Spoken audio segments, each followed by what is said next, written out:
Estamos iniciando mais um programa Viva Voz Saúde pela rádio Nossa Senhora de Copacabana, queridíssima do Rio de Janeiro. Hoje é dia 30 de agosto de 2025. O dia seguinte é o dia mais importante do calendário oficial brasileiro para o enfrentamento do que é considerado o maior problema sanitário do planeta, que é o uso de produtos que contenham nicotina. O dia 29 de agosto, portanto, o dia de ontem, é uma data que já existe desde 1986, quando o presidente da República era o presidente José Sarney, que sancionou essa lei, que criou a data para que a gente tivesse a oportunidade de conscientizar a população, chamar o tema, fazer a imprensa se interessar pelo tema, os gestores de uma forma geral, o setor de saúde nem precisa dizer, mas também outros setores da nossa sociedade, como por exemplo o setor de educação.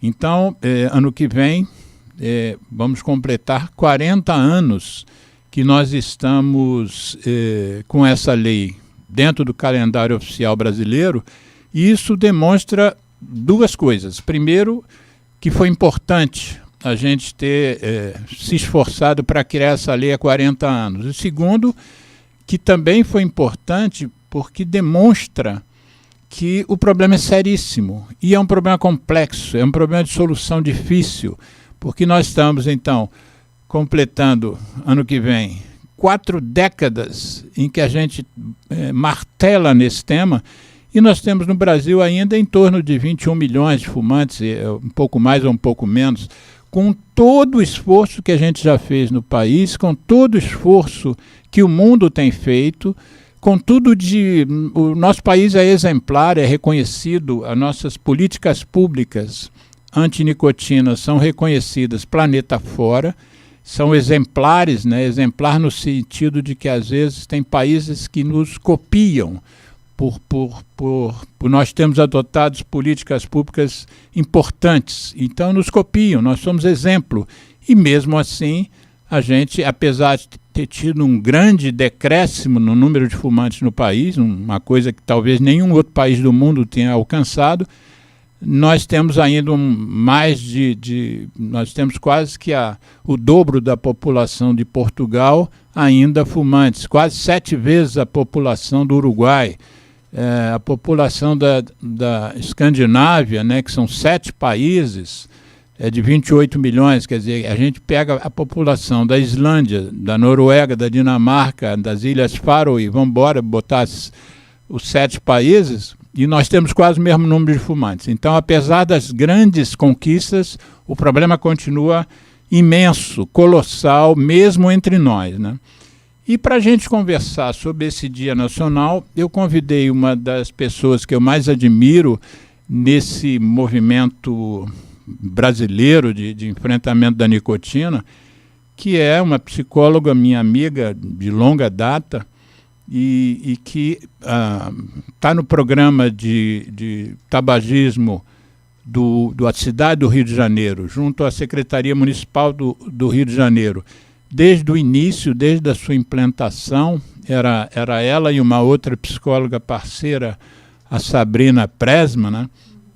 E hoje ela já há alguns anos, bastante tempo já, ela é a coordenadora do programa de tabagismo da cidade, e gerencia nada mais, nada menos que prestem bem atenção nisso, 238 centros de cessação de tratamentos de fumantes espalhados por várias unidades de saúde da nossa cidade, clínicas de família e outros, né, envolvidos na estratégia de saúde da família, mas não apenas. E então, para mim, vai ser um prazer tremendo a gente pegar esse Dia Nacional de 2025 e focar um pouco na cidade do Rio de Janeiro e nesse trabalho hercúleo da minha querida Ana Helena Hissing. É Hissing ou Hissing? O certo, Hissing. Ana Helena Hissing, que eu vou dar a ela agora a palavra para ela se apresentar, não falando do programa em si, mas a gente sempre pede os convidados para falarem um pouco por que resolveram fazer o que fazem, né? Quando você era lá adolescente e começou a pensar no que você ia, que carreira que você ia seguir e tal, a psicologia, e da psicologia, como é que você foi sugada por um tema que me é caro, né? Esse tema do tabagismo, do nicotinismo. Eu, ano que vem, em 2026, eu completo 50 anos que eu estudo tabaco, seduzido por um professor gaúcho, Mário Rigato. Então, 50 anos eu nunca deixei de me dedicar a esse tema. Quer dizer, vou completar 5 décadas, né, de sedução pelo assunto. A minha origem, meus ouvintes sabem, a maioria, que eu sou pneumologista, então nenhuma outra especialidade médica tem tanta relação com o tabaco e as doenças provocadas pelo tabaco quanto a pneumo, né? Porque é DPOC, pneumonia, câncer, tuberculose, enfim, uma série de doenças tem uma forte associação com fumo.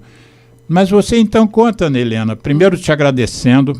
Ana Helena, essa semana foi toda dedicada à Semana Nacional de Combate ao Fumo, né? Na verdade tem o dia 29, mas é a semana inteira que a gente trabalha.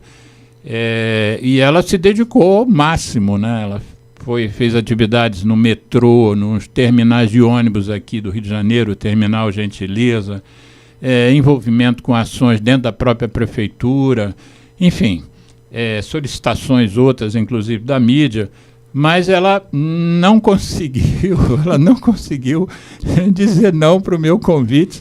Fui pegá-la em casa, entendeu? E ela disse que acordou com vontade de pensando se eu teria desistido de fazer o programa com ela hoje, de tão exausta.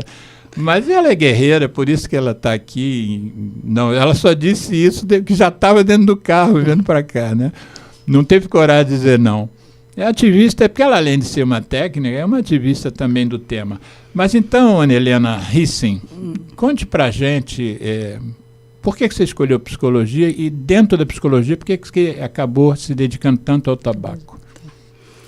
Enfim, muito obrigado pela oportunidade, Alexandre, né? Já vou entrar nesse histórico, né, de por que eu acabei nisso. Não tem muito a ver com a própria Secretaria de Saúde, porque não foi uma escolha minha, foi uma oportunidade que trabalhar na Secretaria Municipal de Saúde me trouxe, né, de chegar perto do tabagismo. Mas, enfim, voltando só um pouquinho que você disse, assim, que eu estava exausto, foi uma semana cansativa e tal, mas ao mesmo tempo eu fiquei pensando no orgulho que eu tenho de fazer parte dessa história no Rio de Janeiro e pensar, né, como de alguma forma eu estou representando tantas pessoas que estão envolvidas com isso hoje em dia, enfim, bom. Mas, enfim, então a origem, né? Essa história já vem de longe. Já vem de longe. Né? Mas é que eu penso nas pessoas hoje em dia na própria prefeitura, na Secretaria de Saúde, porque essa semana acabei de receber várias fotos de eventos que aconteceram essa semana e eu estava vendo. Em outros municípios, em outras também, em outros, especialmente assim, mas era, enfim, numa região nossa aqui do Rio que em outros bairros, em outros bairros, né? Isso. Que ele me mandou hoje, uma série de fotos, foi bom até ver isso antes de estar aqui. Mas, depois enfim, manda para a gente, até para quando a gente reeditar o programa, que a gente vai fazer isso amanhã, ao final do programa a gente insere essas imagens. Não, vale a pena, porque eu estava vendo umas bem interessantes, até depoimentos e tudo. Mas enfim, é isso, eu fiz psicologia, por acaso fui trabalhar na secretaria. Mas por que você fez psicologia? Algum psicólogo na família? Não sei, enfim, agora não já lembro. Tem tanto tempo que eu já não me lembro, mas enfim, era um assunto que eu gostava, me interessava e fui estudar psicologia. Na verdade, assim, à medida que eu fui estudando psicologia, e quando a gente vai chegando no final da faculdade, que a gente começa a atender, eu até fiquei meio, depois um pouquinho, eu comecei a me questionar se era exatamente isso que eu queria, atendimento e tal, e teve uma fase da minha vida que eu trabalhei com psicologia hospitalar, que eu até me identifiquei bastante, né? Porque a gente às vezes acha que é só consultório, né? Só psicanálise, enfim. Eu acabei me identificando muito com a questão da emergência, eu trabalhei 10 anos na emergência do Lourenço Jorge, exatamente no programa de saúde mental, enfim. Jorge no Hospital Municipal aqui no Rio de Janeiro, na Barra. E a gente trabalhava na saúde mental na emergência, atendendo situações que você precisa abordar alguém em situações gravíssimas, enfim. Vários tipos de tentativa de suicídio, acidentes, enfim. Mas apesar de ser... com certeza. Eram situações bastante pesadas, assim, não era simples, mas era incrível como eu achava, assim, que eu me encontrei ali naquilo, eu conseguia dar conta daquilo, enfim. Mas isso foi paralelo ao programa de tabagismo na prefeitura. Mas em relação ao tabagismo especificamente, eu acho que assim, foi um presente, assim, que eu trabalhei inicialmente também na ponta, no Miguel Couto e tal, e teve um momento que eu fui para o nível central da prefeitura, no setor que era a coordenação de doenças crônicas, onde ficava o programa do câncer, né, e de hipertensão e diabetes, enfim. E quando eu cheguei lá, né, a minha chefe... Chegou lá para fazer o quê? Exatamente. Coordenação das doenças crônicas. Não, bota uma psicóloga lá. Não, mas enfim, mas nessa época eu nem era psicóloga na prefeitura. Na verdade, quando eu entrei na prefeitura, eu tinha um cargo de agente de documentação médica, né? Inicialmente eu trabalhei digitando, fazendo a IH, que eram, enfim, procedimentos. Eu me lembro da IH. Na verdade, foram oportunidades que foram surgindo. Quer dizer, o meu chefe da IH viu que eu tinha um potencial, que eu tinha uma formação e tal, e me indicou para trabalhar na coordenação de doenças crônicas com a doutora Ana Ramalho, que é uma pessoa maravilhosa, assim, sem dúvida, foi muito importante, né, no meu percurso, né, de trabalho na prefeitura. E a Ana tinha uma coisa assim, muito interessante, assim, de aí, assim, de valorizar o trabalho, de estimular, enfim, era muito bom. E eu lembro que foi a Ana que botou no meu colo, chegando lá, falei, olha, tem esse material aqui do programa de tabagismo que a gente está recebendo, e isso foi em 96, mais ou menos, foi quando eu fui trabalhar lá. 10 anos depois da criação do Dia Nacional. Da criação do Dia Nacional. Mas eu lembro que nessa época, era a época que o programa, né, de controle do tabagismo nacional estava se estruturando de alguma forma. Ele já tinha começado, mas ele estava se estruturando. Então eu comecei a participar de todos aqueles treinamentos com a Vera Luiza. Vera Luiza da Costa lembro muito, Vera Luiza da Costa e Silva, com a Tânia Cavalcante, com a Letícia, com a Valéria, enfim, eu peguei todo e assim, eu digo assim... Letícia Casado e Valéria Cunha. Isso. Então eu lembro assim que eu acho que enfim, toda aquela equipe, né, bem no início, Mariana Pinho também, todo mundo, eu fui pegando, então na verdade, assim, eu dei uma sorte que Mariana eu peguei... Pinho esteve aqui no início do mês com Cristina Pérez, todas elas. Ecos assim. do encontro de Dublin. Exatamente. Na Irlanda. Então, na verdade, assim, eu acho que eu dei uma sorte de pegar o início do programa de tabagismo, a estruturação, e fui, enfim, participando de todos aqueles treinamentos. A gente fazia treinamentos até fora do Rio de Janeiro, eram umas imersões, enfim. Então, foi isso, né? Assim, mas assim, é uma sorte que eu digo assim, que foi uma coisa que a prefeitura me proporcionou. Quer dizer, você não foi buscar o tabagismo não fui buscar o originalmente. Tabagismo, nunca tinha pensado nisso. Quer dizer, assim, que eu me lembro, assim, meu pai e minha mãe fumavam em casa, na verdade fumaram, pararam, depois voltaram. Eu não gostava muito. Eu até cheguei a começar a fumar, mas quando eu comecei a trabalhar, na verdade, depois dos 20 anos, uma coisa totalmente fora da curva, que tinha a ver com a coisa da equipe do trabalho, que eram vários estagiários, e a gente saía muito, enfim... Mas, enfim, não era um assunto que eu tinha imaginado na minha vida. Mas, na verdade, à medida exatamente que eu fui assistindo, Vera expondo né, informações, a Tânia Cavalcante. Eu lembro tanto de assistir as apresentações delas e pensar assim, nossa, mas esse assunto é tão interessante. E, na verdade, ele é simples, por um lado. Como é que a gente não sabe disso, já que o cigarro é uma coisa tão próxima, né, tão presente nas nossas vidas? E tem um impacto tão grande. Tem um impacto tão grande, mas assim, eram assuntos, principalmente aquela parte que explicava sobre o marketing da indústria, toda a manipulação, a propaganda. E exatamente como eu fumava um pouco nessa época, eu pensava assim, nossa, mas será que eu estou fazendo igual? Que eu estou assim, repetindo esse comportamento que disseram que todo jovem tem que fumar, que ele é mais esperto, que ele é mais legal, que ele é mais... Enfim, e aí eu fui... Você que é mulher, mais charmosa...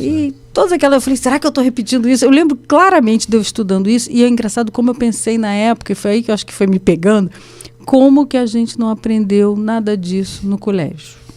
Foi uma coisa que passou pela minha cabeça, porque eu vim de um colégio, de uma escola em que a gente se sentia muito próximo dos professores, que os professores assim, eram muito presentes em fazer a gente ter uma avaliação crítica da vida e tal, e na verdade, na época, eu lembro que os professores fumavam na sala de aula, e esse não era um assunto. E eu falei, gente, isso era um assunto típico que a gente tinha que estar conversando, né? Porque se a gente é manipulado e tal... Te interrompendo, mas já que você trouxe esse passado, eu sou mais velho que você, então eu peguei uma fase que isso era mais tosco ainda, esse controle. Eu terminei minha faculdade de medicina praticamente tirando o que eu busquei. por ter sido influenciado pelo tal professor gaúcho, Mário Rigato, o que eu busquei de conhecimento foi porque eu fui influenciado num congresso em Minas por esse professor gaúcho, porque a minha formação médica não me deu praticamente nenhuma base, então não era só como adolescente, ensino naquela época científico, enfim, eu como médico, e professores meus médicos, quer dizer, óbvio, né, professores, fumavam aí na sala de aula, dando aula para a gente. Pois é. Isso eu estou falando da década de 70. Mas eu acho interessante você estar tocando nesse assunto, Alexandre, porque até hoje é uma coisa que eu tenho defendido muito, e eu acho que a gente tem que fazer alguma coisa para mudar isso.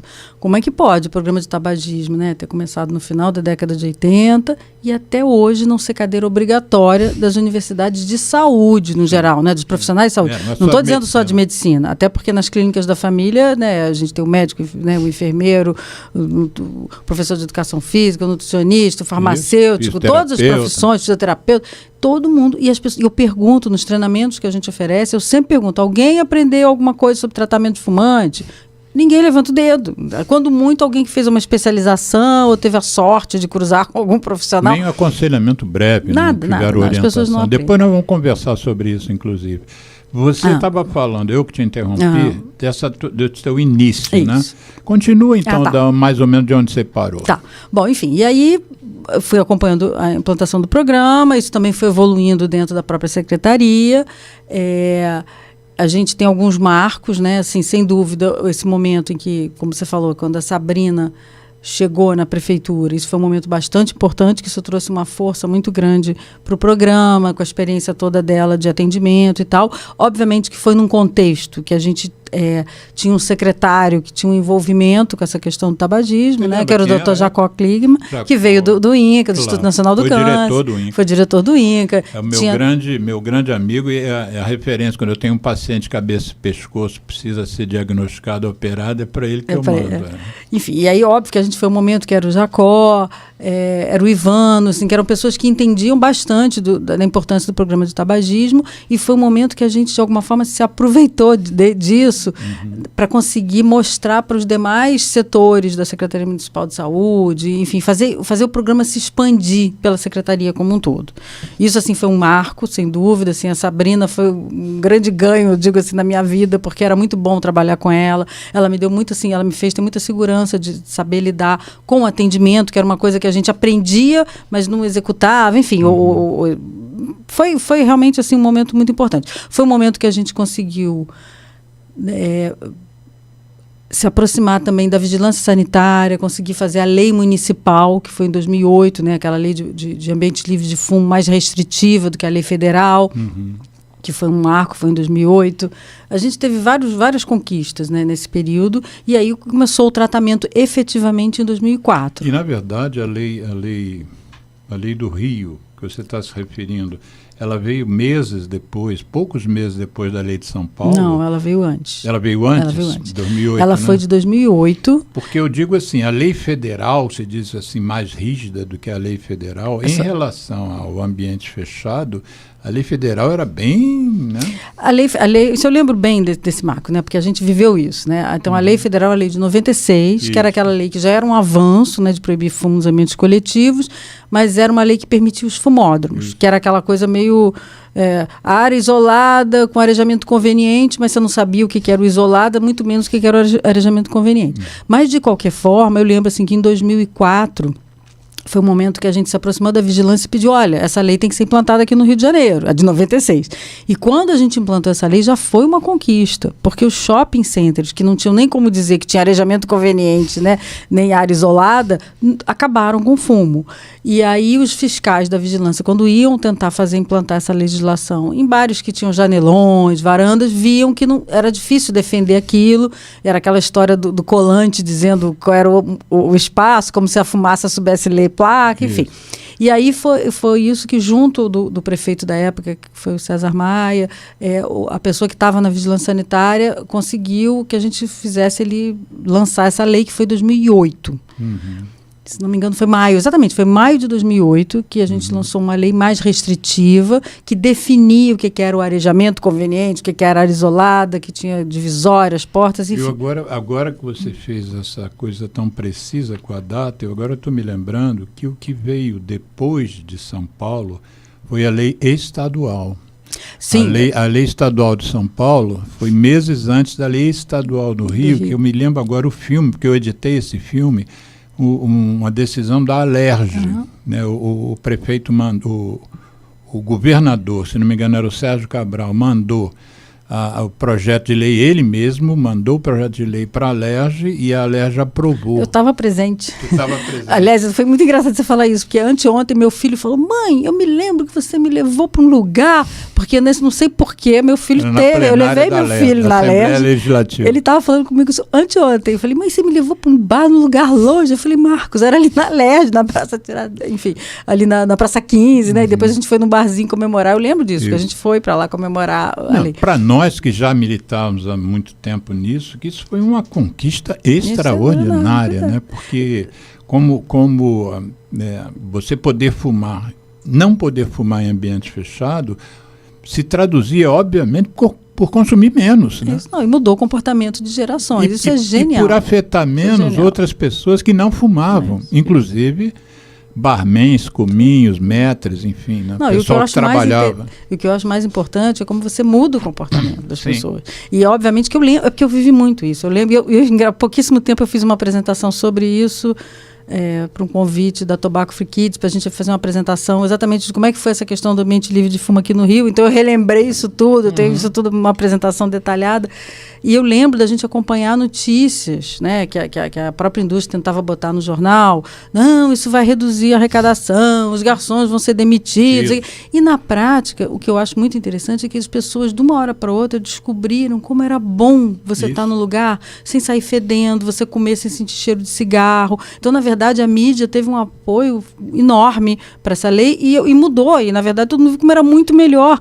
E aí é interessante você ver como eram anos de um massacre da gente viver com fumaça achando que era normal. Isso. Eu lembro muito disso, porque na própria prefeitura a gente vivia, eu trabalhava nessa sala da coordenação de doenças crônicas, que tinham 3 fumantes. Era uma sala enorme e a gente convivia com isso normalmente. Eu, no final da minha adolescência e início da fase de medicina, de estudante, eu era discotecário, inclusive de boate. Então você saía da boate e aquela roupa que você tinha usado ali, você tinha que botar para lavar, porque a roupa ficava com um cheiro insuportável, porque as pessoas, num ambiente completamente fechado, né, porque a boate não tem luz externa, então era tudo fechado. Praticamente todas as pessoas dentro da boate fumavam. Você imagina a quantidade de não fumantes, sobretudo que estavam ali todos os dias, como os garçons, né, e os cominhos. Quanta gente não adoeceu. Não adoecia, né? Isso. Eu acho que foi uma conquista, foi um marco mesmo para a saúde pública. Né? E eu lembro que nessa época a gente fez assim, várias ações, né, comemorativas disso, valorizando os estabelecimentos que proibiam o fumo. Tinha um diploma. Tinha diploma. A gente fez placas comemorativas, convidou, fez seminário para valorizar e mostrar a importância dessa conquista, enfim, parabenizar. Eu frequentava um restaurante no Leblon, que você conhece, que não existe mais, chamado Fellini. E eu me lembro que eu fui lá e fiz uma matéria, né? Gravei eles receberam. Eles receberam uma placa nossa. O Fellini, eu lembro que, enfim, tem um outro ali pela Lapa, que a gente também entregou a placa, mas já tem um tempinho. Mas foi muito emocionante essa época. Mas, enfim, foi isso. Então, a gente teve essa lei em 2008. Obviamente que essa lei sofreu uma série de recursos, né? Assim, a indústria entrou com um sindicato de hotéis, bares, restaurantes, se não me engano, né? Não foi ela não entrou escancaradamente, ela arrumou alguém para entrar por ela, alegando que uma lei municipal não poderia ser superior a uma lei federal. E isso ficou rolando durante um tempo e, paralelamente a isso, o Estado acabou criando a Lei Rio Sem Fumo, que foi aquela de 2009. Então, quando entrou a lei do Estado, que a nossa acabou sendo derrubada no finalzinho, na verdade, assim, a cidade já era livre de fumo e a lei estadual veio só para reforçar essa informação, e desde então a gente tem isso. Mas assim, esse assunto é um assunto que eu acho muito importante, porque eu acho, Alexandre, que as gerações mudam. As gerações mudam, os estabelecimentos abrem e fecham. Então, eu acho que esse assunto, e até a gente teve esse ano uma lei municipal dizendo que todos os estabelecimentos é obrigatório que haja uma sinalização aparente, né? Que tem que ter sinalização. Né? Isso eu acho que é uma questão que a gente precisava envolver também. Enfim, os setores que liberam alvarás, licenças e tal, que conste ali, olha, todo mundo que vai inaugurar tem que lembrar que ele tem que ter uma placa dizendo que é proibido fumar. Pode parecer bobagem, mas não é. Porque quando você vê a sinalização, você lembra. É uma forma também de você garantir que o garçom, né, o dono do estabelecimento, se sinta mais seguro para dizer, olha só, a placa está ali, não pode fumar e tal. Sem falar que a sinalização que a gente tem hoje no Rio de Janeiro, desde 2022, a gente solicitou isso, ela consta o desenho do cigarro eletrônico e do narguilé. Apesar dele ser proibido ser comercializado. Comercializado, mas não pode fumar. É importante que a pessoa saiba que também não pode fumar, porque logo após a pandemia, que a gente começou a ver esse consumo nos locais, a gente percebeu que os donos do estabelecimento não sabiam que ele também era proibido. Então foi uma... Enfim, pulei alguns anos aqui da história, mas era um pouco para contar essa questão do ambiente livre de fumo. Já que a gente está falando em história, eu estava outro dia arrumando uns documentos no meu escritório, e entre eles, sabe aquele quando você participa de um congresso, de um seminário, você ganha um diploma? Eu, apesar de ter sido um dos organizadores de um determinado seminário no hospital que eu trabalhava, eu era o chefe de serviço, e era, se não me engano, também o presidente do Centro de Estudos, do Hospital Rafael de Paula Souza. Então, todo mundo que deu palestra recebia um certificado. E eu recebi o meu. E o meu certificado, sabe qual foi a palestra que eu fiz no ano de 2000? Está na hora de nós proibirmos o consumo de cigarro em ambiente hospitalar. Quer dizer, há 25 anos atrás, fumava-se no meu hospital, que era um hospital especializado em doenças pulmonares, tinha cirurgia torácica, tratava câncer de pulmão, tratava tuberculose, a maior especialidade era a tuberculose. Fumava-se dentro do hospital. Eu fiz uma palestra, está perguntando se não está na hora. Será que não chegou o momento? É engraçado, você está falando isso, mas eu lembro, assim, na própria secretaria, né, esse período todo que eu vivi lá, até a gente conseguir tirar o cigarro de dentro do prédio da prefeitura. Hoje em dia parece uma coisa tão simples, mas foram anos, né, de sensibilização, e depois, às vezes, você ainda sentia o cheirinho pela escada, aí o pessoal vinha reclamar, enfim... É por isso que eu digo que as novas gerações não viveram esse processo que a gente viveu. O INCA, que você mencionou aqui como que é hoje ainda a sede, entre aspas, do Programa Nacional de Controle do Tabaco, o INCA também passou por essa fase, né? Que o INCA é um Instituto Nacional do Câncer. Imagina. Do ponto de vista diagnóstico você pode fazer, mas do ponto de vista dos pacientes que estão inscritos no INCA, são pacientes de câncer. Pois dentro do hospital, dentro do Instituto, fumava-se. E eu me lembro que uma das estratégias que o INCA usou para controlar se o processo de parada de fumar dentro do hospital tinha dado certo, estava dando certo, você deve se recordar disso, e eu usei lá no Hospital de Curicica, que era você contar as guimbas, que eram que as pessoas, os funcionários e pacientes que fumavam, jogavam guimba num lugar. Aí eles começaram a fazer um projeto de interromper aquela cessação, e o monitoramento era feito, bom, nesse lugar aqui, no início, tinham 50 guimbas, agora tem 30. Está dando certo o negócio. Você lembra disso? Quer dizer, é o INCA, né? É curioso, né? Esses detalhes que a gente, né, lembra, né? E viveu, enfim, de alguma forma. Mas, enfim, história isso, tá? Né? Eu amo história. Mas, enfim, passado isso, assim, eu acho que é interessante a gente falar um pouco do que a gente vive atualmente, né? Assim, quer dizer, ao longo desses anos, então, a gente foi treinando muitos profissionais para eles aprenderem como tratar o fumante, né? Isso tem a ver um pouco muito com essa época que a Sabrina chegou lá, que a gente iniciou os treinamentos e tal. Só um minutinho. Toma uma aguinha que... Começa a falar muito, já toma água. Deixa eu botar mais água para você aqui, que o Geraldo já providenciou a sua água. Diga. Prossiga. Mas vamos lá. Então, a gente começou com esses treinamentos que a gente oferecia na prefeitura. No começo eram treinamentos com poucas pessoas. Depois, assim, ao longo do tempo, a gente já tinha que arrumar lugares para 100 pessoas, 80 para fazer os treinamentos. Na verdade, originalmente, vocês foram treinados pelo INCA, não foi isso? Sim. Mas, sim, o que acontecia? Os municípios foram treinados pelo INCA e tal. Mas eram treinamentos eram poucos para a gente conseguir dar conta do município inteiro. Então, era treinamento uma vez por ano, no máximo 2, com 2 ou 3 pessoas. E aí, por isso que eu digo que a Sabrina foi muito importante na prefeitura, porque quando ela chegou, a própria prefeitura se apropriou do treinamento e a gente começou a dar o treinamento na própria prefeitura para os nossos profissionais. E aí, um treinamento que era uma vez por ano para 2 pessoas passou a ser todo mês, inicialmente para 10, 15 pessoas, e ao longo do tempo a gente já estava treinando, a gente precisava de auditórios grandes, porque era 80, 100, tinha que recusar a vaga e fazer mais. Teve um ano que a gente ofereceu 10 treinamentos ao longo daquele ano. E à medida que isso foi andando, a gente depois fazia treinamentos locais, né? Porque como a prefeitura ela atende uma área grande no Rio de Janeiro, né? A gente está aqui, enfim, desde o centro até Santa Cruz, então a gente começou a fazer treinamentos locais. Então a gente que ia para Santa Cruz... Quantos bairros tem o Rio? São 10 APs, né? São 10 áreas programáticas. Não vou saber te dizer. No mínimo aí 60, 70 bairros por aí. Né? Mas são 10 áreas programáticas, é isso. Então a gente começou a fazer esses treinamentos locais. Então a área organizava, separava o espaço, na verdade a gente se deslocava para esses locais durante 2 dias e treinava toda aquela população da região, os profissionais de saúde daquela região, para implantar o tratamento. Então, em 2004, a gente inaugurou 15 primeiros centros e, ao longo dos anos... 11 anos atrás. Em 2004, os 15 primeiros. E aí isso foi aumentando, a gente tem essa evolução ao longo dos anos e tal, e hoje em dia a gente já treinou todos os profissionais, enfim, que estão por aí, já conseguiu treinar ao longo do tempo.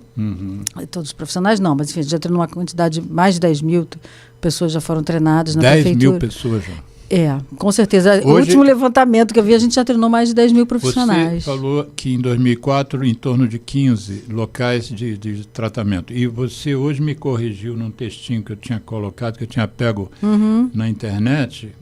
Você disse que hoje são 238 centros de tratamento. Na verdade, a gente tem 238 unidades de atenção primária no Rio de Janeiro. Dessas 238 unidades, a gente tem profissionais treinados em todas elas. Todas elas? Todas elas já tiveram profissionais treinados. Claro que, às vezes, tem uma certa rotatividade profissional e tal, então pode ter momentos, enfim, que a gente precisa dar uma retomada no treinamento ali, mas a gente, a princípio, tem profissional que entende de tabagismo nessas 238 unidades, que podem abordar o fumante, seja motivando para o tratamento ou atendendo efetivamente, ajudando ele a parar de fumar. Quando você fala 238 unidades, você está se referindo a 238 unidades da Estratégia de Saúde da Família ou além da Estratégia da Família tem outras unidades que não são da estratégia? Tem centros municipais de saúde, mas que geralmente também tem, enfim, tem equipe de família também. A maioria, os centros são unidades que tem também a atenção primária, de qualquer forma. Deixa eu fazer uma pergunta, porque é uma curiosidade minha. Eu fui no evento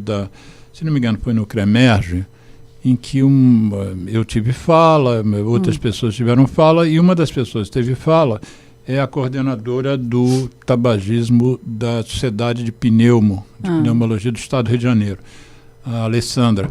E ela comentou, assim, en passant, que haviam muitos programas, sobretudo fora do Rio, onde não havia médicos no programa de tabagismo.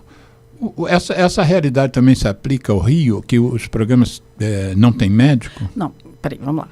Toda unidade de saúde tem médico. O que a gente percebe é que, às vezes, assim, o médico não necessariamente ele está envolvido diretamente no tratamento, mas ele é responsável pelo usuário, de qualquer forma. Todo paciente que está na unidade... Não necessariamente é da ele... equipe do tabaco. De cessação do tabaco. É difícil dizer que não faz parte da equipe do tabaco, porque ele faz parte da equipe que trata da estratégia da saúde da família. Então, se precisar enfim, de qualquer situação... Mas esses médicos foram capacitados? Muitos. Sempre que possível, a gente está capacitando. Mas, enfim, é interessante você falar disso, porque o que a gente tem tentado fazer ao longo dos anos também? Além de oferecer o treinamento, como é que a gente amplia um pouco, ou a gente dá conta desse furo que eu estava dizendo que existe, que não está na formação nas universidades? A gente disponibiliza muitos materiais, a gente já gravou todas as aulas estão todas separadas, estão gravadas, estão disponíveis para a pessoa poder aprender. A gente criou materiais em 2023, são essas cartilhas, esses cadernos de promoção da saúde. Recente, então. É bem recente, que a gente fez esses cadernos tanto ensinando sobre o tratamento, como sobre abordagem e acolhimento voltado para os agentes comunitários, que é exatamente para a gente tentar expandir essa fala, esse conhecimento sobre abordar e tratar. Porque não necessariamente você tem que saber tudo, como é que trata, como é que usa a medicação, mas você tem que saber como abordar, como sensibilizar, fazer uma conta sobre o gasto, né, para a pessoa, de repente, poxa, realmente, né, eu não queria parar de fumar, mas eu estou gastando muito. Já que você está tocando nesse assunto, que não precisa saber tudo, fala um pouquinho da estratégia da abordagem breve. O que assim... Porque uma coisa é você, por exemplo, eu sou um especialista em tratar fumante. Eu trato fumante antes de haver tratamento para fumante. Então eu tenho um nível de conhecimento e de experiência. Agora, isso não impede que uma paciente que vai fazer um preventivo ginecológico e esteja lá naquela consulta, ou a enfermeira que vai fazer, ou o médico que vai coletar o material, nada impede que ela receba ali informação, né? Exatamente. Então, fala o que você sente da importância dessa abordagem breve, que a gente chama de breve, né? Pois quando você está falando disso, eu estou lembrando um pouco daquilo que eu falei no começo, quando eu comecei a ver a Vera Luiza, a Tânia Cavalcante falando sobre tabagismo. Você acaba aprendendo tanta coisa sobre tabagismo, que eu digo que são simples, né? Vamos dizer, quando eu digo que é simples, é que não necessariamente você tem que saber como é que o monóxido de carbono interfere, a nicotina. Mas assim, quando você sabe, né, ver o gasto com cigarro, então vamos fazer uma conta. Olha, são coisas simples, né? Vamos fazer uma conta. Quanto custa o teu maço? Quanto custa o maço da sua esposa, do seu marido, da sua sogra? Quanto tem que estudar por mês? Poxa, mas a senhora aqui, né, na sua casa eu vi que está faltando um fogão, não tem a geladeira. Então, assim, a gente tenta, junto, por exemplo, dos agentes comunitários, eles poderem ver, olha, dos agentes comunitários. Você pode ver, a pessoa não tem uma janela no quarto, precisa fazer um outro cômodo. Faça a conta. Eu lembro sempre de uma enfermeira que contou isso pra gente, que ela estava com um usuário fumante, tentando fazer ele parar de fumar porque ele tinha tuberculose, uma coisa assim. E a questão de saúde não estava sensibilizando. Até uma hora que ela virou para ele e falou assim, mas Florinho, você gasta muito. Ele falou, não, doutora, eu não gasto nada. Faz a conta. E aí ele fez a conta e ele falou, nossa, doutora, no primeiro mês eu faço uma parede na minha casa, lá na coisa, depois eu emboço, e depois dá até para eu comprar um Walkman. Eu acho que tem gente que não sabe nem o que é um Walkman, mas enfim... Então, e ele voltou 3 meses depois, né? Ele tinha feito a obra, tinha emboçado a parede, tinha pintado a parede e tinha comprado até o radinho lá para ouvir a música, vamos dizer assim. Não, o Walkman, o pessoal vai pesquisar, bota no Google. O que é. Mas enfim, então assim, aí quando você se dá conta disso, é isso. Então, como eu estava explicando, abordagem breve. Você tem que poder falar de dinheiro, falar da beleza, da pele, dos dentes e adequar a informação para o público que você está falando. E que mais? Por exemplo, da família mesmo, né? Assim, a gente cansa de atender gente que diz assim, minha filha vai ter meu netinho, ela já disse que eu não vou poder chegar perto dele porque eu fumo. E aí você, então é essa a questão? Não, mas sabia que se você para de fumar e vai ficar cheirosa, não sei o quê.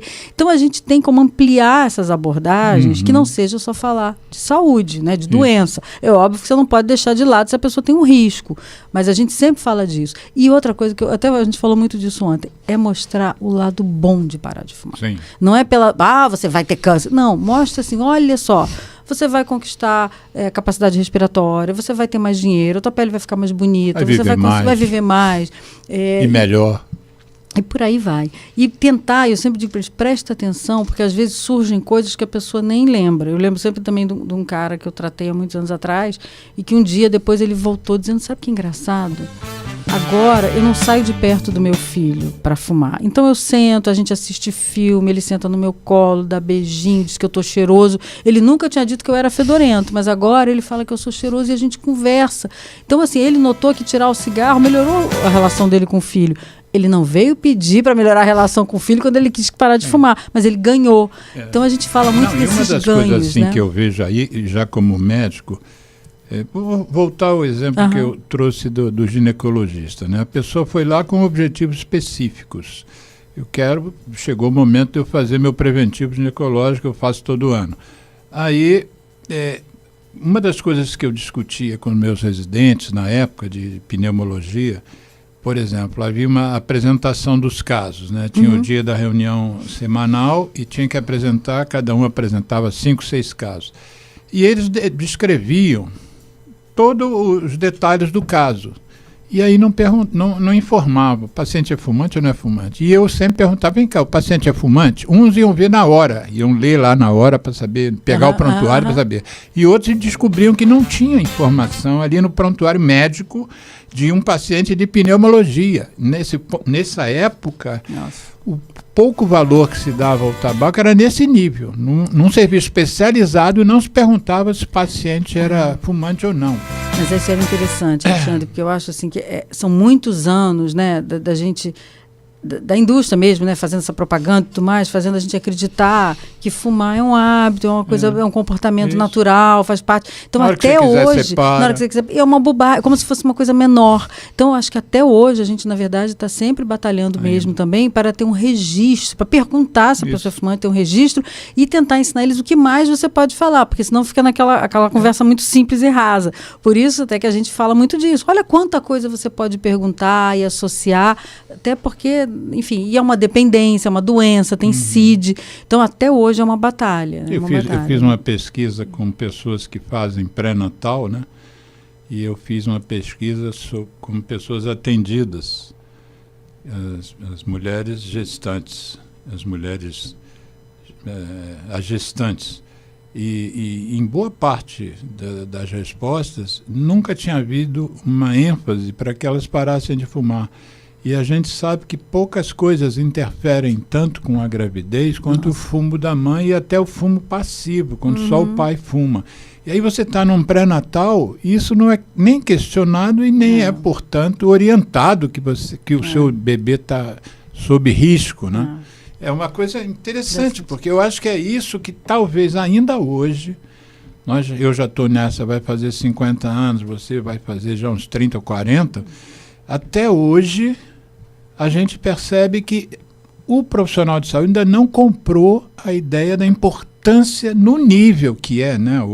Desde 98, a OMS disse que o tabagismo, que eu volto a dizer, prefiro chamar de nicotinismo, é o maior problema de saúde do planeta. Temos, os números desceram por uma mudança na contabilização dos dados, mas até ano passado a OMS falava em 8.700.000 mortes por ano. Eles mudaram a metodologia, agora não é que tenha caído, mas agora o quantitativo que a gente usa são 7 milhões. 7 milhões de mortes por ano, né? É um holocausto anual. E aí você tem, a OMS diz que para cada morte você tem 20 adoentados graves. Então, se você tem 7 milhões de mortes por ano, você tem 140 milhões de adoentados graves. Fora o custo, que hoje está estimado anual para os países todos, 2,4 trilhões de dólares. Quer dizer, dá, sei lá, mais de 10 trilhões de reais. E mesmo assim, ainda hoje, você parece que não compraram a ideia ainda. Né? Enfim, a gente acha que ainda tem muito para andar, mas é óbvio assim, que ao mesmo tempo eu vejo assim, como a gente ganhou coisas na secretaria, né, nesse sentido. Assim, o programa de tabagismo ele é um programa valorizado, né, a gente tem campanhas, né, as pessoas, né, essa coisa quando a gente, nessas datas, né, que a gente estimula, que aponta, organiza atividades, a gente recebe, né, tantas fotos e de descrições de atividades, assim, você vê que tem muita gente que compra e acredita e vê a importância de trabalhar o tabagismo, que é para a gente dar um alívio, né, de você ver como é bom, né, que tem gente que vê que realmente isso é importante.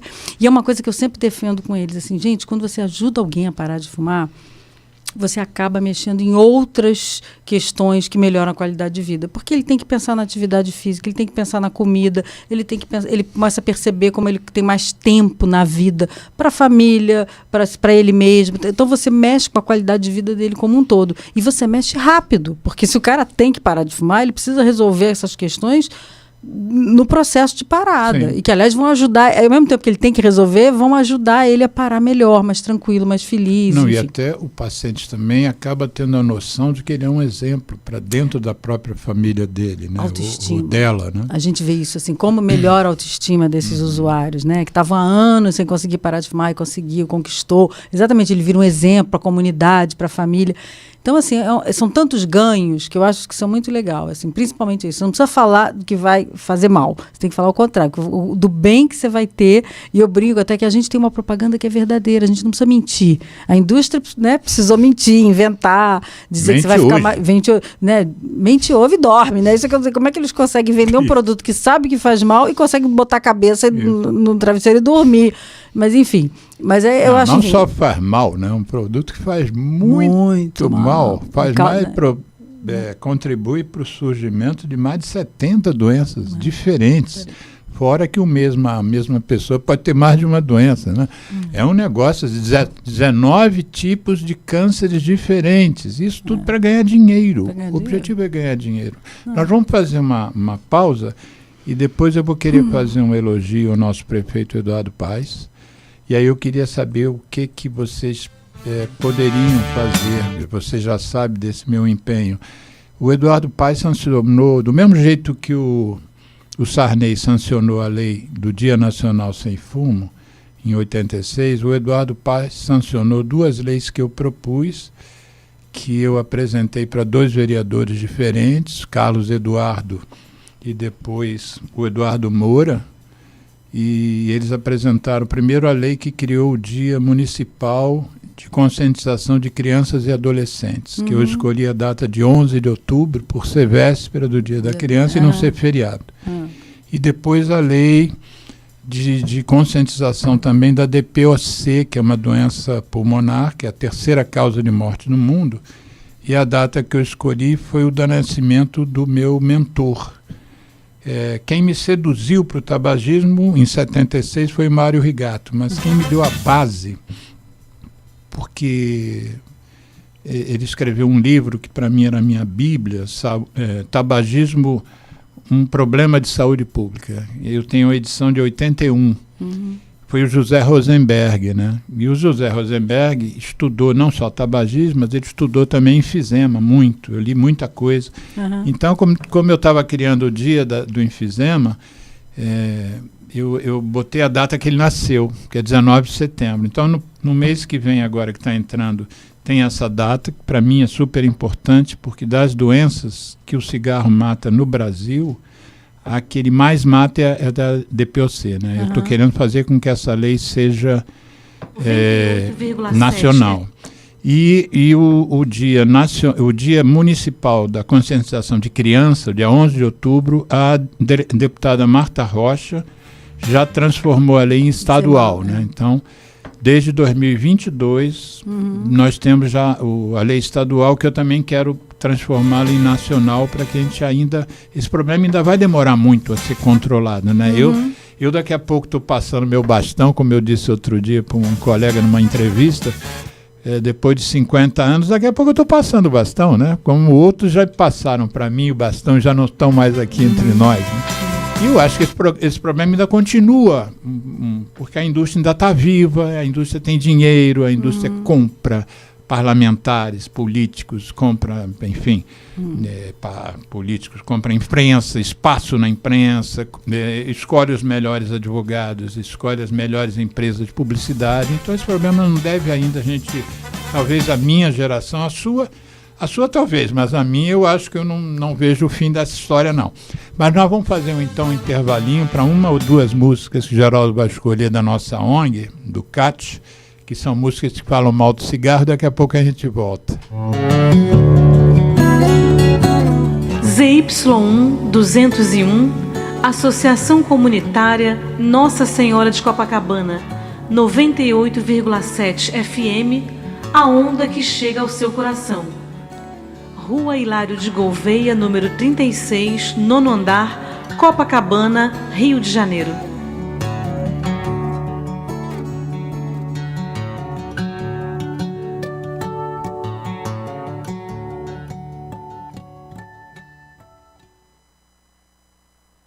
Eu me chamo Tony Garrido, junto de Vange Souza, a gente convida a dizer não ao cigarro, não ao tabaco.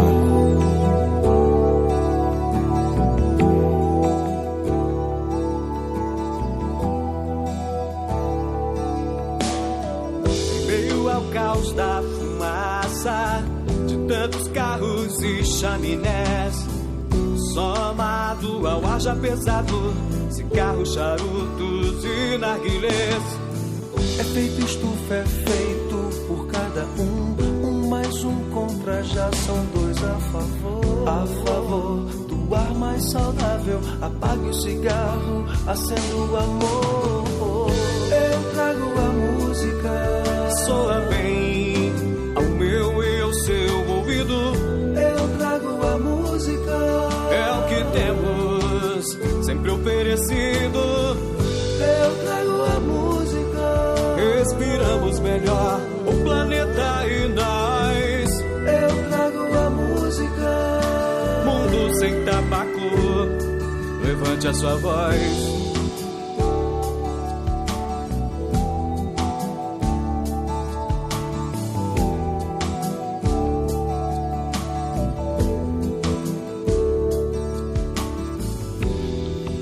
Eu trago a música, soa bem ao meu e ao seu ouvido. É o que temos sempre oferecido. Eu trago a música, respiramos melhor o planeta e nós. Mundo sem tabaco, levante a sua voz. Efeito estufa é feito por cada um mais um contra, já são dois a favor.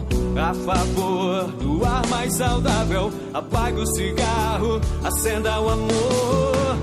Eu trago a música, Soa bem ao meu, ao seu ouvido. Eu trago a música, é o que temos sempre oferecido. eu trago a música, Respiramos melhor o planeta e nós. Eu trago a música. mundo sem tabaco, levante sua voz.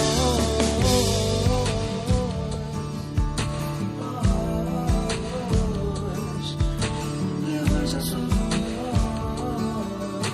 levante a sua voz. Eu trago a música, Respiramos melhor o planeta e nós.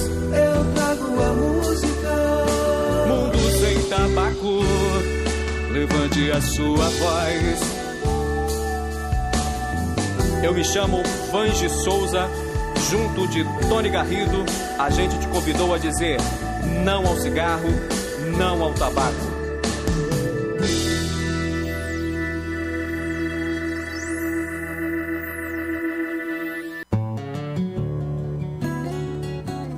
ZY1 201, Associação Comunitária Nossa Senhora de Copacabana, 98,7 FM, a onda que chega ao seu coração. Rua Hilário de Gouveia, número 36, nono andar, Copacabana, Rio de Janeiro. Estamos reiniciando o programa Viva a Voz Saúde, que é feito com muito carinho para a gente tentar, já tem mais de 10 anos que a gente está com esse programa e o nosso objetivo é sempre de informar em saúde, na maioria das vezes, que às vezes a gente traz uns temas aqui correlatos, ou às vezes que não tem nada a ver com saúde, mas o objetivo nosso, da nossa organização da sociedade civil, do CAT, é justamente passar informação para as pessoas poderem fazer melhores escolhas.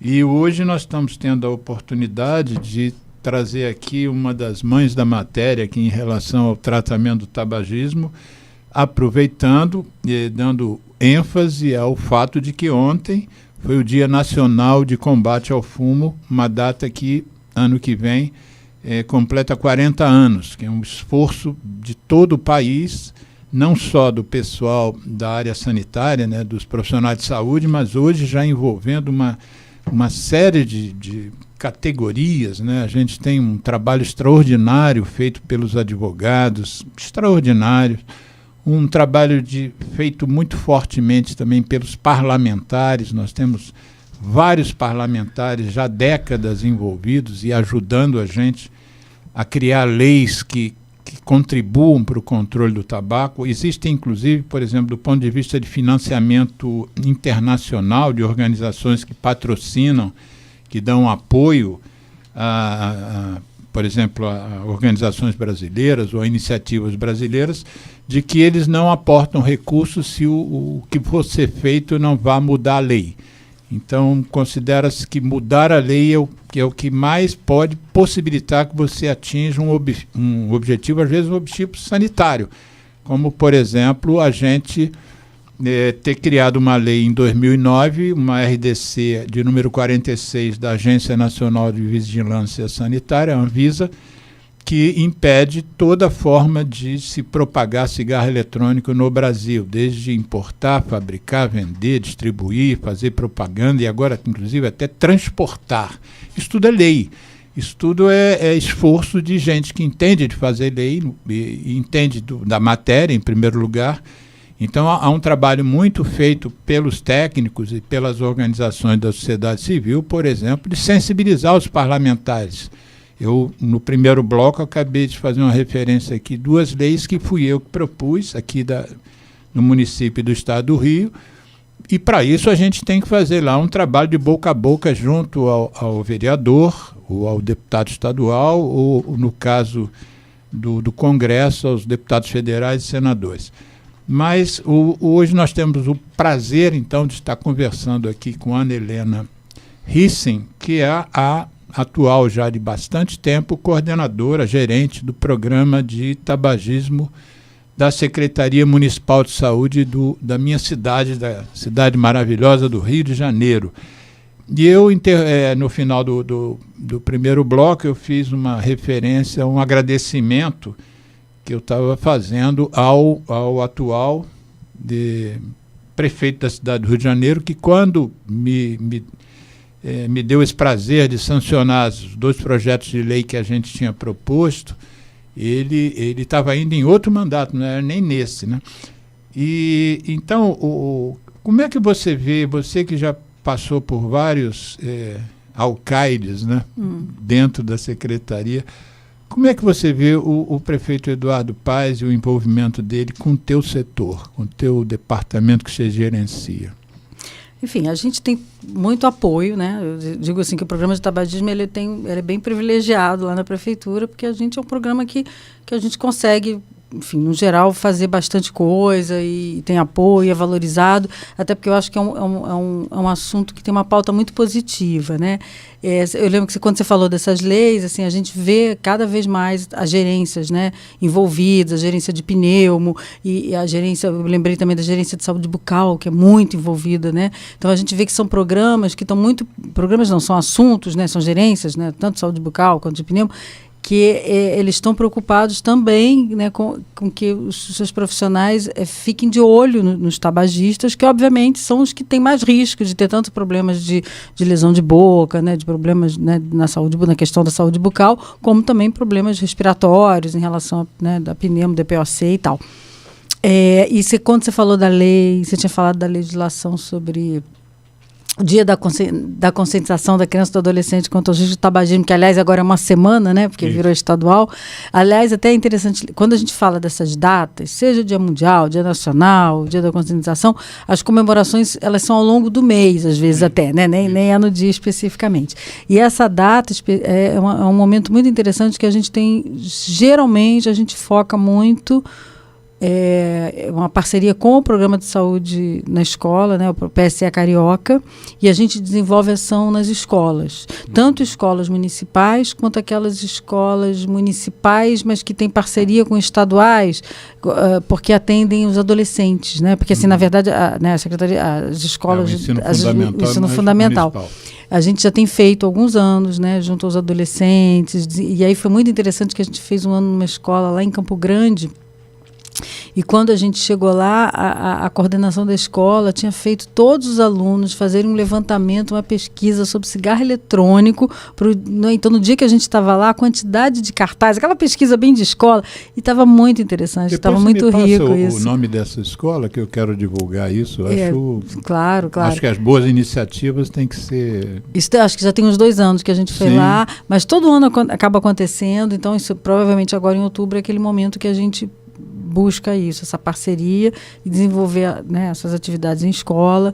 A gente já tem alguns anos... A lei valeu, né? Não, valeu até para a gente, né, que tem que ser mesmo, né? Sem dúvida a gente tem que pensar na prevenção para evitar que a gente tenha gente para tratar, né? O ideal é isso.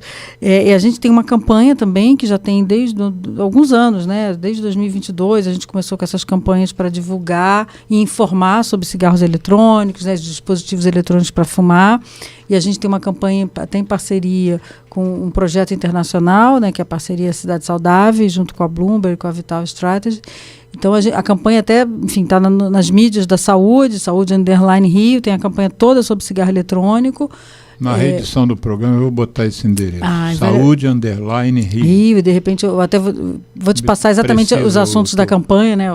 O caminho para chegar na campanha. E ontem foi lançada exatamente a campanha agora atual, um depoimento de uma usuária que já está sem fumar há 4 anos, enfim, está bem interessante, eu assisti ontem. Enfim, então é muito legal, assim, porque a gente vê, são diferentes, na verdade é isso, diferentes setores, né? Aliás, setores além da saúde, como precisam se envolver. Isso. Todo mundo que tem relação com comércio ou consumo de tabaco tem possibilidade de agir e ajudar para a gente reduzir, né? Reduzir o consumo, reduzir a iniciação principalmente. Essa questão da propaganda nos pontos de venda, eu acho que é uma questão que assim, até a gente tem que pensar até como o país como um todo lida com isso, porque ele conseguiu a lei, né, uma lei importante, né, mas assim, como ela tem uma dificuldade de ser aplicada no país como um todo. Então, eu acho até, na verdade, hoje em dia eu defendo que a gente tinha que acabar com a exposição do tabaco no ponto de venda, né? Que assim, eu acho que tem países, né, que bota dentro da gaveta escondido, não tem que ter aviso nenhum, porque a propaganda eles não conseguem, a indústria dá um jeito de não adequar a propaganda com a legislação. Aliás, então, muito difícil. Eu sou um dos que valorizo o programa nacional, não só o programa nacional formal, institucional, que é capitaneado pela equipe do INCA, mas como eu valorizo a participação e a gerência da CONIC, né, que é aquela comissão que tenta implementar as ações do Tratado Mundial do Controle do Tabaco no Brasil, que no caso hoje a presidente, eu acho que o termo que se dá é presidente, é a Vera Luiza da Costa Silva, né, que já esteve inclusive aqui. Aliás, uma informação rapidamente para os ouvintes é que eu fiz um corte na entrevista da Vera Luiza e acabei de republicar no meu canal, em que ela menciona, é um corte de 2 minutos, na reedição do programa eu vou botar o link, que ela menciona que o Brasil perde mais de 150 milhões 150 bi tem de prejuízo por ano com esse sistema tabaco e recebe de imposto 8.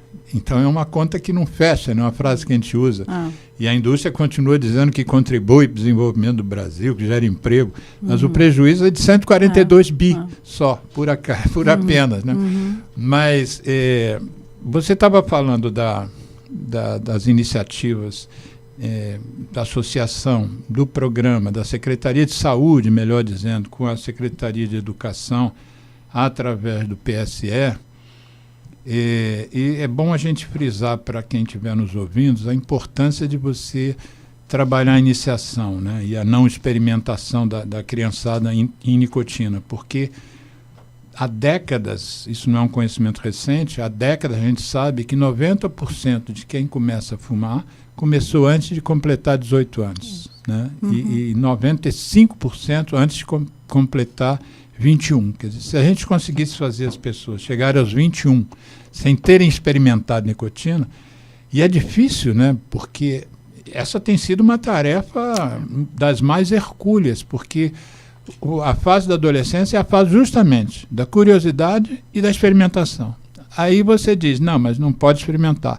Mas é só um. A nicotina é tão poderosa que um professor da Universidade Americana de Massachusetts, o Joseph de Franza, ele tem um postulado que hoje é uma frase que eu repito, que é a frase dele. Para os geneticamente determinados, um cigarro apenas, experimentado, já pode desencadear toda a cascata de neurológica, né, e rumo à dependência. Então, fazer com que o adolescente não experimente um cigarro, quando às vezes o irmão mais velho fuma, o pai, a mãe, o avô, o tio, o professor e o inspetor da escola, e não experimentar nenhum ao longo da adolescência toda, dos 6 anos, 7 anos de adolescência, ele precisa estar muito bem informado disso, para não cair nesse erro, que é o que você caiu lá atrás, o que eu caí. Eu perdi meu avô por câncer de pulmão, perdi o outro avô por câncer de garganta, todos fumantes. Meu pai infartou aos 42. Meu padrinho querido, fumava também, morreu disso. E eu comecei a fumar com 17 anos, fazendo vestibular de medicina, né? Eu parei de fumar quando minha filha nasceu. Eu já tinha 30. Já pneumologista há 7 anos, né?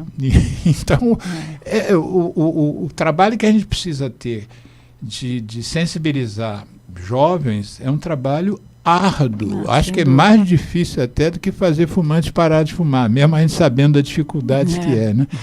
Como é que você percebe que nós estamos hoje?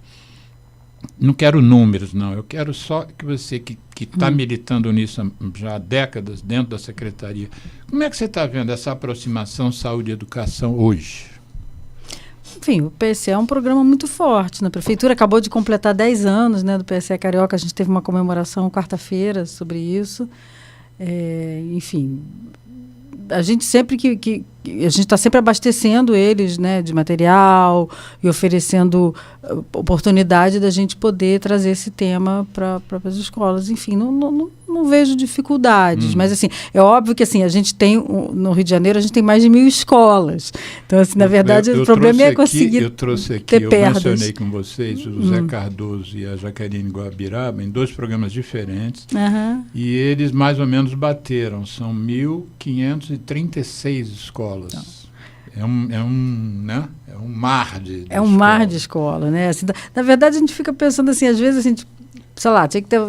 Enfim, mas é uma coisa do programa mesmo, assim, né? A gente, hoje em dia, tem mais dificuldade, sei lá, de imprimir papel, material, essas questões, né? Tudo digital, enfim. Mas, enfim, o trabalho é valorizado, todo mundo tem essa noção, enfim. A escola comprou essa ideia. Isso, basicamente, o que eu estou querendo te perguntar mas, Alexandre, assim, eu trabalho na saúde, eu não sou especialmente do programa de saúde carioca, então é uma coisa que eu não saberia. Enfim, eu acho que muitas escolas compram isso, mas claro que a escola pode ter outras questões, dependendo da região e tal. Assim, eu sei que o PSE, com certeza, ele assume isso, mas assim, esse é um setor, esse contato é feito através do PSE, e eu talvez não possa aprofundar demais essas questões. O que eu discuti com o Cardoso e com a Guabiraba, que são do PSE e que são da área da educação, portanto, é que eu tenho uma certa paixão por um tema que é chamado protagonismo juvenil, né? Porque eu acho que uma criança um rapaz, uma moça de 17 anos, conversando com um menino ou uma menina de 13, como eles têm uma faixa etária que é parecida, o que eles dizem às vezes pode ser mais absorvido pelo menino de 13, a menina de 13, do que eu chegar lá com 70 anos, com meu cabelo branco, de blazer. Mas isso, assim, é o que a gente conta na Secretaria de Saúde, né, o REP da saúde, que a gente chama, a Rede de Adolescentes e Promotores da Saúde, que isso é um trabalho maravilhoso que a gente desenvolve lá na Secretaria. Na verdade, quando eles entram, né, assim, uma das primeiras coisas que a gente faz exatamente é atualizar eles sobre as questões de tabagismo. A gente vai criando formas, assim, quiz, né, algumas estratégias exatamente assim, e eles todos acabam se envolvendo bastante. É curioso como a gente vê depoimentos, assim, às vezes algum deles podia estar até fumando, não, como deixa de fumar. Esses jovens do REP da saúde, em que idade mais ou menos eles têm? É até 24 anos, se não me engano. Mas eu já vi 17, ações deles em unidade de saúde e em escolas, né? A maioria deles, não, todos eles estão, a referência deles são nas 10 áreas, alguma unidade de saúde daquelas áreas. Não é bem escola desse. Não, eles podem até não, ir lá eles são da saúde. Sim, são da saúde. É uma formação na saúde, em coisas de saúde. Eu vi ações em sala de espera, né? Muito interessante. Eles acabam agindo pelo território. Então, podem ir nas escolas, como podem ir em algumas outras situações. É uma formação. Na verdade, é uma formação, né? Eles são formados nesses assuntos. E é muito interessante como a gente acaba contribuindo também para a vida deles. A gente fez um programa aqui com uma membra de uma dessas equipes de rap da saúde. Já tem, não sei se o Geraldo lembra, deve ter uns 8 anos, mais ou menos. Vou até tentar resgatar essa entrevista. Foi ótimo. Mas ela sozinha. Esse é um programa muito interessante. E é incrível como esses meninos, né, e meninas estão ganhando o mundo, né? Assim, agora estão indo para um evento da Unicef. Enfim, tiveram em Brasília em eventos também do Ministério voltados para adolescente. Enfim, é uma equipe, um trabalho muito interessante. Você fez uma observação no primeiro bloco e eu quero fazer um programa aqui em que eu convide 1 ou 2 ACS, né, agentes comunitários de saúde. E aí você fez uma observação, obviamente eles fazem parte da estratégia de saúde da família, mas em relação ao tabagismo, como é que tem sido o papel deles? Como é que eles têm contribuído pelo que você tem observado e orientado?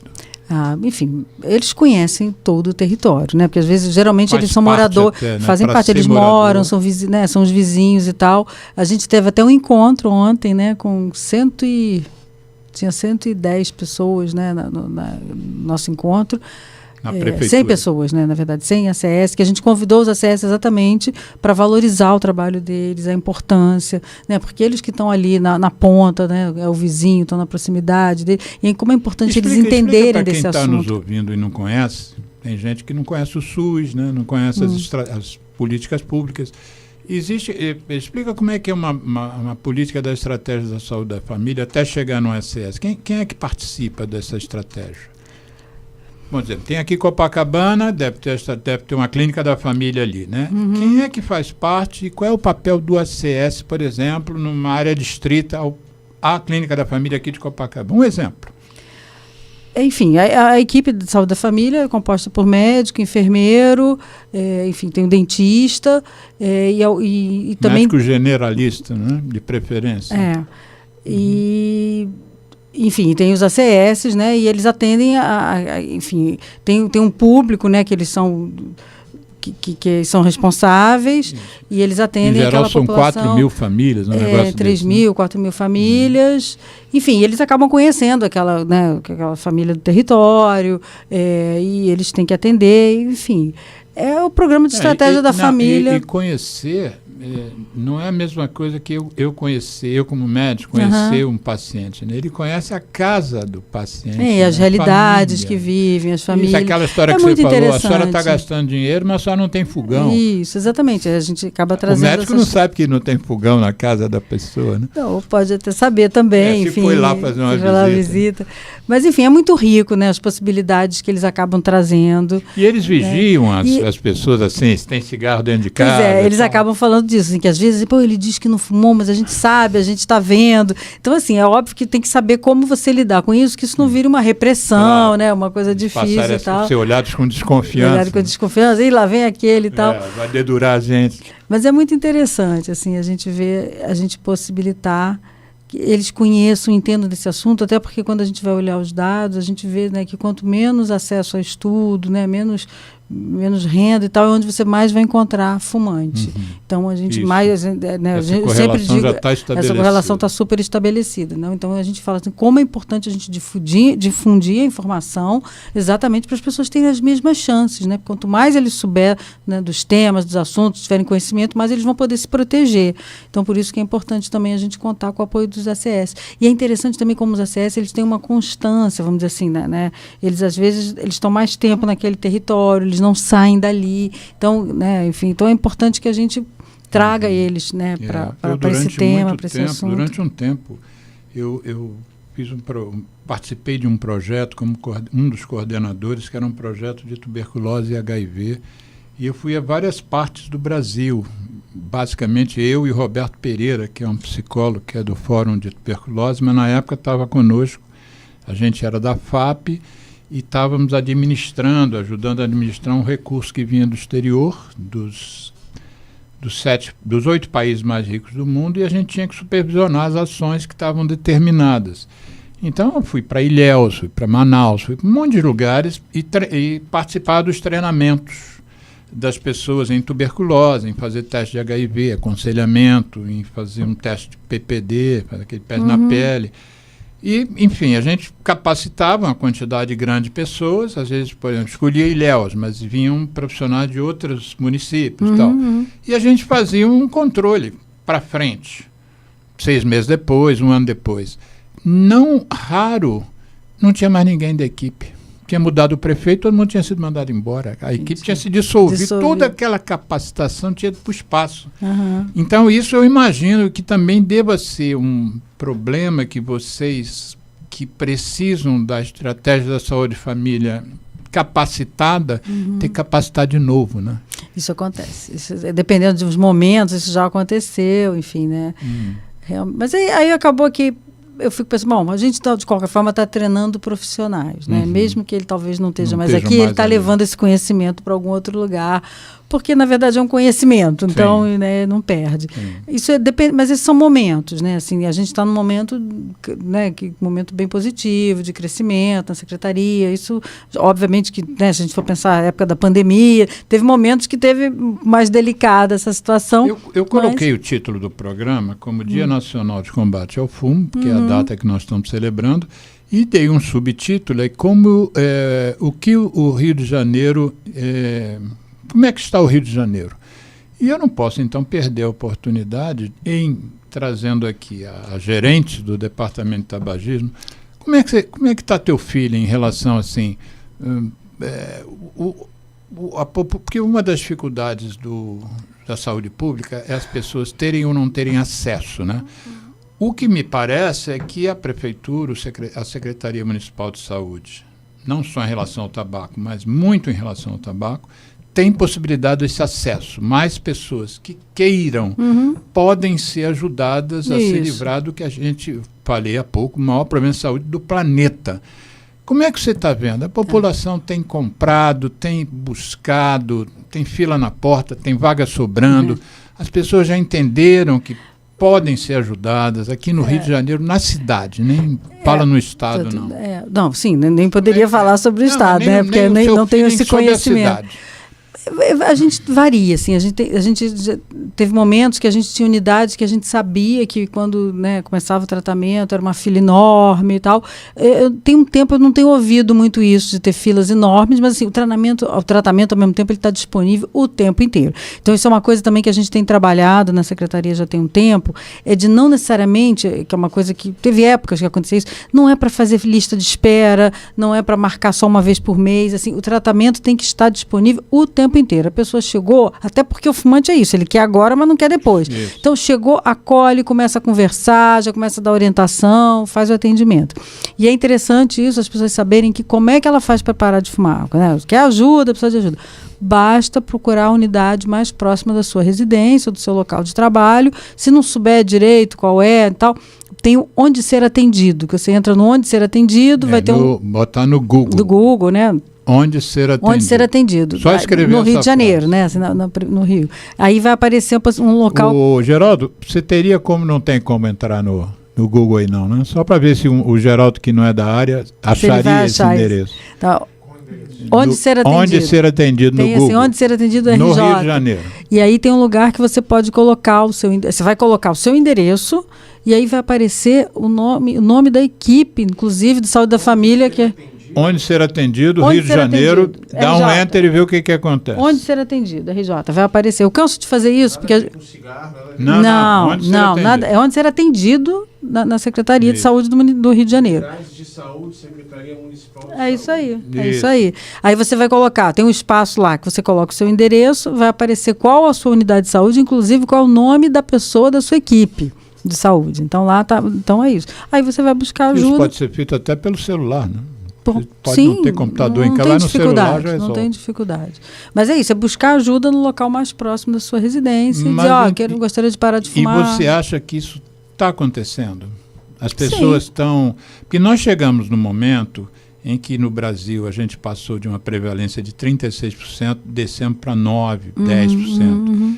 Mas ontem mesmo saiu uma matéria por ser o Dia Nacional, né? Muitas matérias foram veiculadas na imprensa, e uma delas citando dados do Ministério da Saúde, então não é fake news, não é um achismo, de que estava havendo um recrudescimento, as pessoas estavam voltando a fumar, né?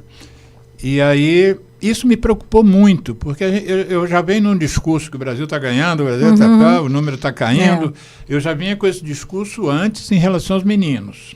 E aí o André Schlot, epidemiologista do INCA, já tinha dado um alerta de que, inclusive por causa dos cigarros eletrônicos ilegais, estava havendo um aumento dos meninos e meninas a consumir nicotina. Mas não se falava dos fumantes.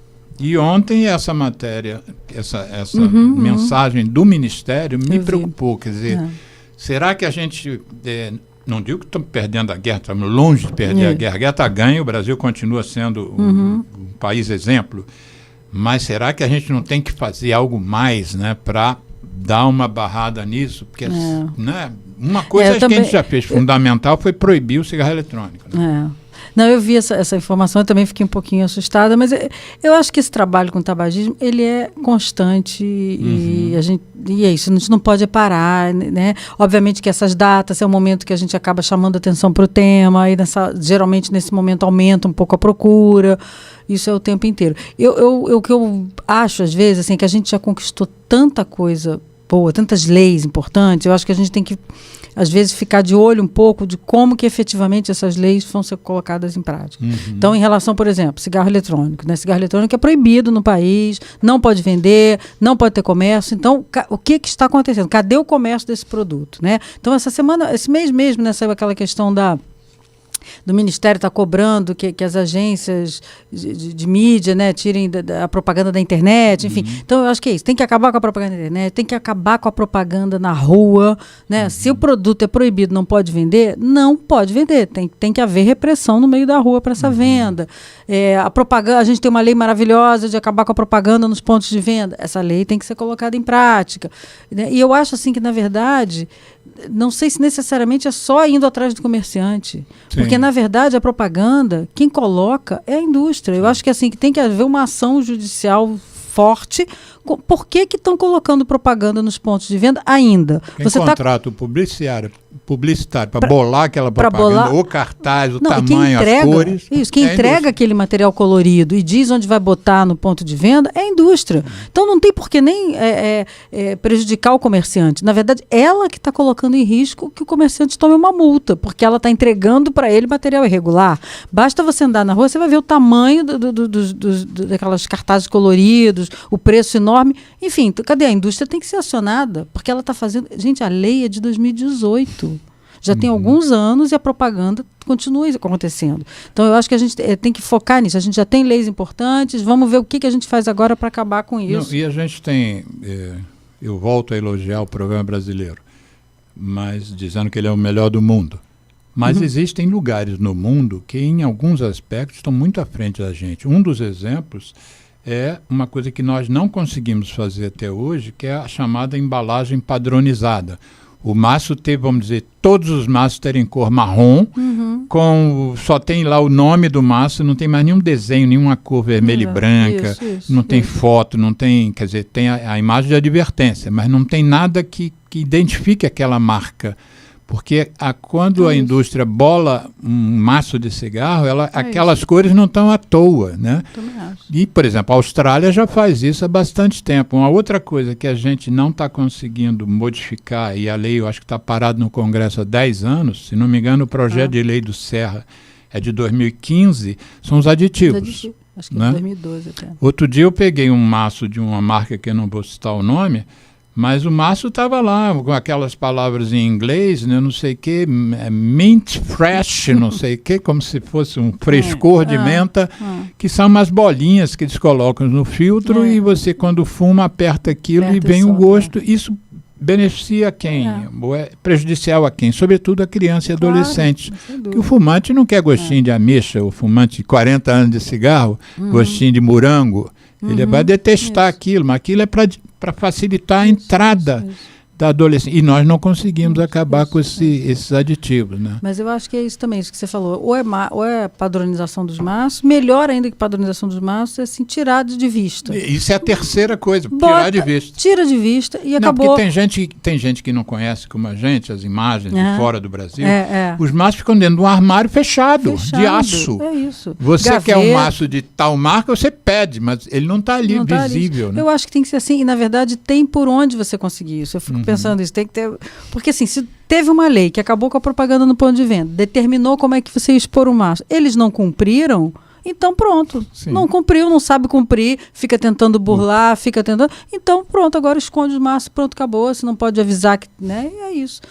Porque não adianta, enfim, é uma luta interminável, né? Eles sempre vão querer vender, vão querer chamar a atenção do jovem, vão procurar uma forma de estar junto dos jovens, né? Nas festas, principalmente essa coisa de festa, show, né? Eu acho que tem que ter uma coisa bem mais rígida em relação a essa questão desses momentos, né? Eu queria fazer uma pergunta. Fala, Geraldo. Uma coisa curiosa, o pessoal fala muito de cigarro do Paraguai, que vende muito.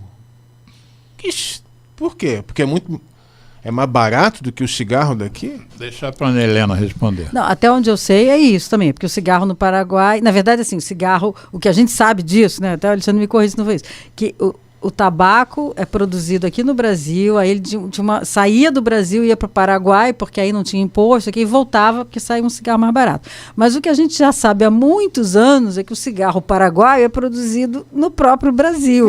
Né? Não é à toa que volta e meia está na televisão estourando, né? Assim, que trouxeram paraguaios escravizados produzindo aqui mesmo dentro do Brasil.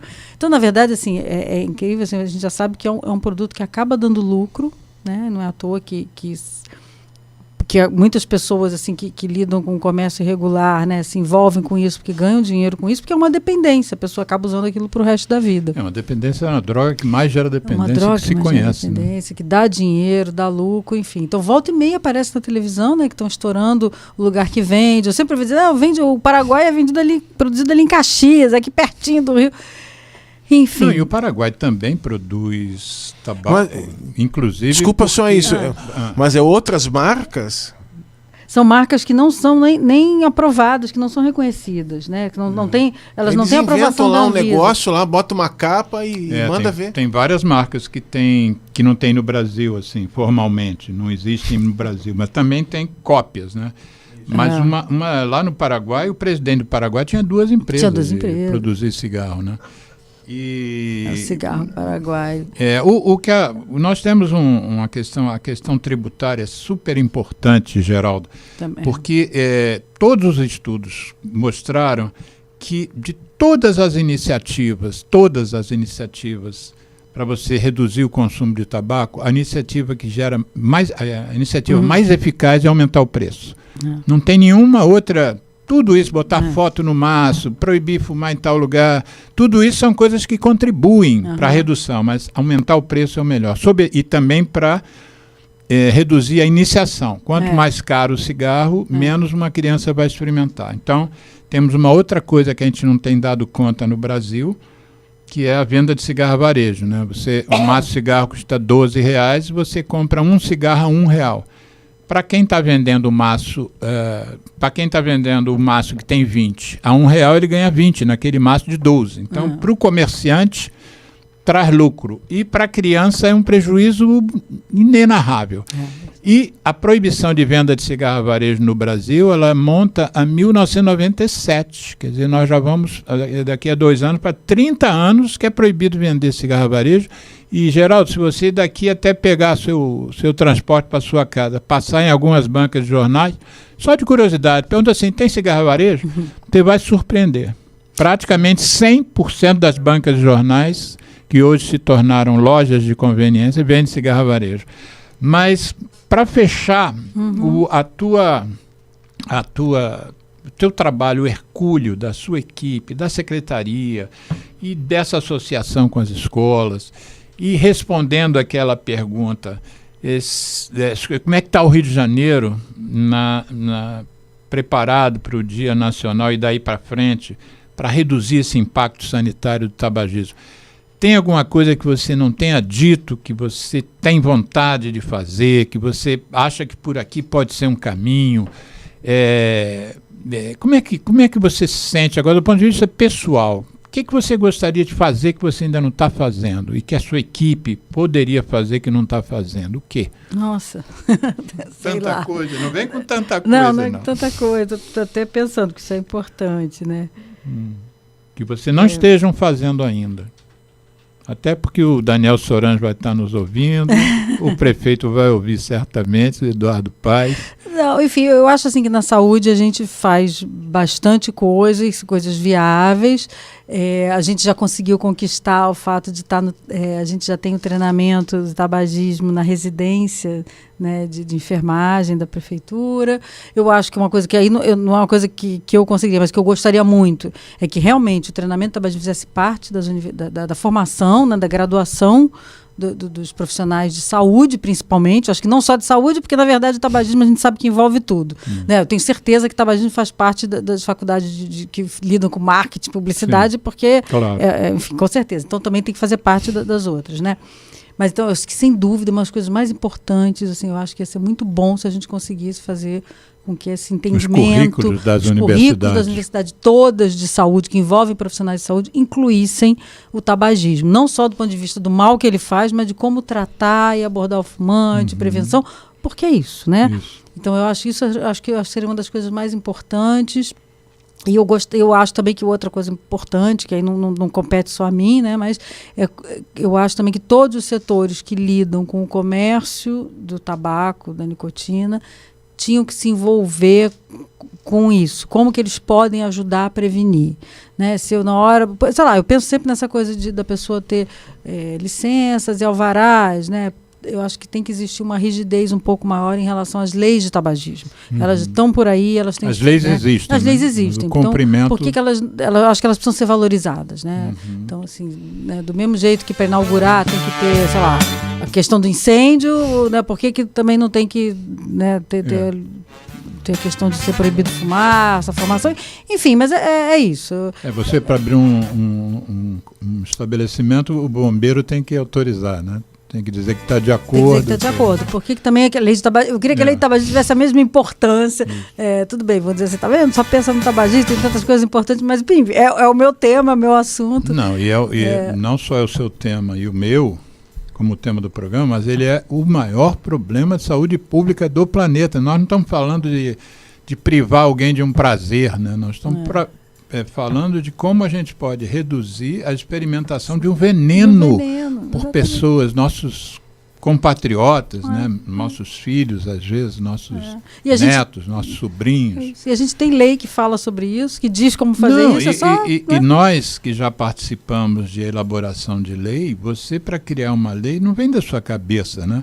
Eu me lembro que quando a Anvisa estabeleceu a RDC de 2009, reforçou agora em 2024, de impedir o comércio do dispositivo eletrônico, aquilo ali foram pareceres de gente que entende muito. Eu ajudei até alguma coisa, mas a Anvisa contratou oficialmente a USP.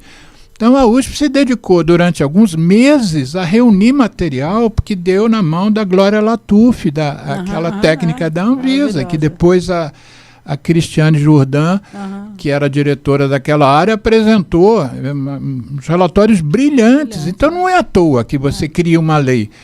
E as leis são difíceis, porque às vezes não passam. Você viu Demora. a lei do ambiente fechado aqui do Rio, que a indústria embargou, porque vai demitir garçom. A gente estava salvando o garçom. Isso, essa de aditivo, que está aí há um tempão, né? Isso, 10 anos a lei sabe não a anda. dificuldade de Mas quando a lei anda, a gente tinha que garantir que ela fosse funcionária.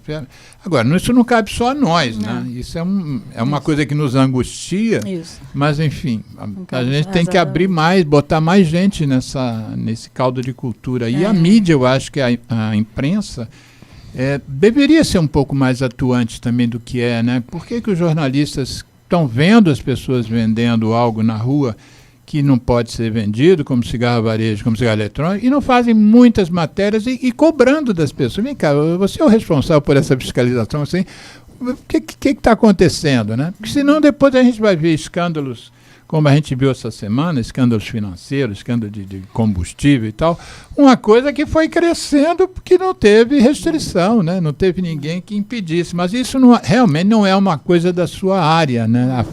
A gente fica manifestando a nossa angústia, mas não temos, nem você como gerente e eu como da sociedade civil, a gente não tem o poder de cobrar isso, na verdade. Né?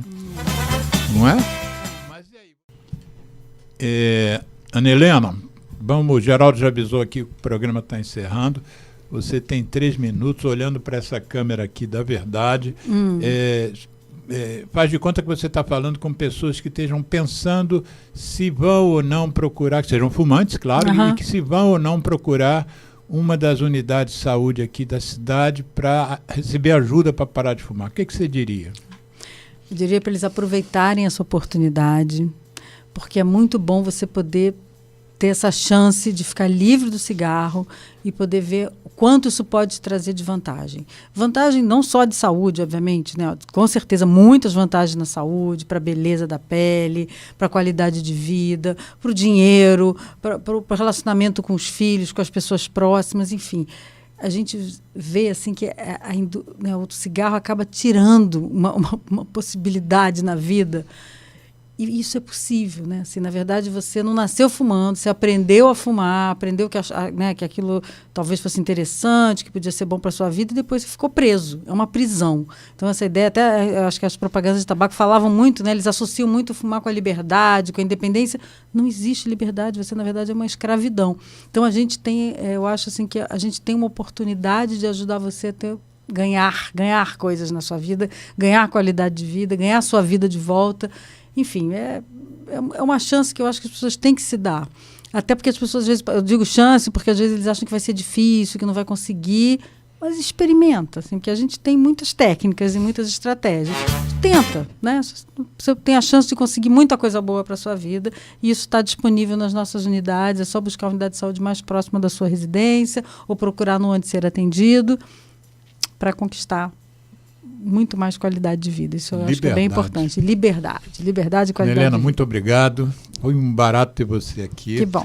E Geraldo, obrigado. Aos nossos ouvintes de agora ou de mais tarde, isso vai ficar na rede, além de ter passado ao vivo na rádio Nossa Senhora de Copacabana, no site da rádio, www.radionsc.com. Vai ficar também no nosso canal no YouTube, o Centro de Apoio Tabagista. Compartilhem, curtam e compartilhem, por favor.